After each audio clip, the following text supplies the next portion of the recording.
Halo Sobat Perubahan, selamat datang kembali di Podcast Perubahan, tempat kita ngobrolin ide-ide menarik untuk jadi versi diri yang lebih baik. Aku Naila. Dan aku Bima, siap menemani kamu dengan obrolan yang semoga membawa perubahan positif. Oke, Bim, kemarin aku lagi iseng scrolling YouTube, terus nemu video dari channelnya Pak Anies Baswedan di segmen #AnisBacaBuku. Beliau lagi ngebahas buku yang judulnya 13 Things Mentally Strong People Don't Do karya Amy Morin. Wah, menarik. Biasanya buku self-help kan judulnya hal-hal yang harus kamu lakukan. Ini malah sebaliknya ya. Apa yang jangan dilakukan? Tepat, dan itu yang bikin Pak Anies tertarik juga. Pendekatannya unik. Buku ini nggak ngasih kita to-do list baru, tapi justru ngajak kita buat berhenti melakukan kebiasaan-kebiasaan buruk yang tanpa sadar menggerogoti kekuatan mental kita. Oke, make sense. Kadang lebih susah berhenti melakukan sesuatu daripada memulai sesuatu yang baru. Jadi siapa penulisnya? Amy Morin ya? Betul, dan yang bikin buku ini lebih bernyawa, penulisnya, Amy Morin ini adalah seorang psikoterapis. Beliau menulis buku ini setelah melewati tragedi personal yang luar biasa berat. Dalam waktu singkat, beliau kehilangan ibunya, suaminya, dan juga ayah tirinya. Astaga, itu pasti berat banget. Jadi tulisan ini bukan cuma dari teori, tapi dari pengalaman hidup yang nyata. Kredibilitasnya langsung terasa. Nah, itu dia. Pak Anies juga menyoroti hal itu. Jadi, di videonya, Pak Anies mengambil 3 contoh dari 13 hal yang dibahas di buku itu. Mau kita bahas satu-satu? Boleh banget. Apa yang pertama? Yang pertama adalah berhenti meratapi nasib. Pak Anies menjelaskan, saat kita meratapi nasib, kita seolah-olah menyerahkan kendali hidup kita ke keadaan. Kita jadi korban. Setuju banget. Itu kayak masuk ke mode pasif ya. Cuma bisa mengeluh, kenapa ini terjadi padaku? Bukannya bertanya, oke, ini sudah terjadi. Apa yang bisa aku lakukan sekarang? Fokusnya jadi berbeda. Benar, dan Amy Morin mengajak kita untuk fokus pada apa yang bisa kita kendalikan sekecil apapun itu. Itu poin pertama.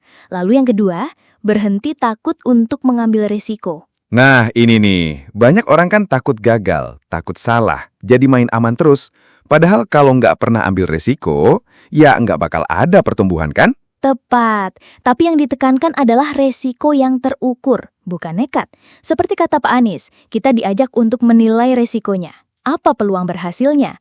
Apa dampak kalau gagal? Dan apa yang bisa kita lakukan untuk meminimalkan resiko itu? Keberanian itu bukan berarti nggak takut, tapi tetap melangkah meskipun takut. Jadi keluar dari zona nyaman itu wajib hukumnya untuk jadi kuat mental. Oke, yang ketiga apa nih? Yang ini yang paling relevan sama zaman sekarang menurutku. Yang ketiga, berhenti mencari pengakuan dari orang lain. Jelap.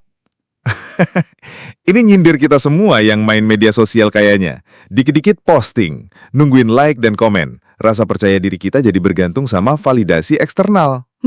Iya kan? Buku ini mengajarkan pentingnya membangun penghargaan dari dalam diri sendiri. Jadi kita bangga sama pencapaian kita bukan karena dipuji orang lain, tapi karena kita tahu kita sudah berusaha. Jadi kebahagiaan dan harga diri itu sumbernya dari internal, bukan eksternal. Ini pelajaran yang butuh latihan terus-menerus sih. Betul sekali. Dan kesimpulan besar yang aku tangkap dari paparan Pak Anies adalah buku ini bukan tentang menjadi sempurna. Aku kutip langsung ya, kata beliau, buku ini tentang bagaimana melakukan progres kecil setiap hari, menjadi sedikit lebih kuat, sedikit lebih sadar, tapi dilakukan terus-menerus. Wah, itu kuat banget pesannya. Jadi, mental strength itu bukan tujuan akhir, tapi sebuah proses, perjalanan. Nggak ada yang instan. Yep, ini soal membangun ketangguhan mental, bukan soal punya mental baja dari lahir. Kita semua bisa melatihnya. Jadi, buat Sobat Perubahan, inti dari obrolan kita hari ini adalah terkadang untuk menjadi lebih baik, kita tidak perlu menambah hal baru, tapi justru mengurangi atau menghentikan kebiasaan-kebiasaan yang tidak produktif. Setuju. Mulai dari berhenti meratapi nasib, berani mengambil resiko yang terukur, dan berhenti mencari validasi dari luar.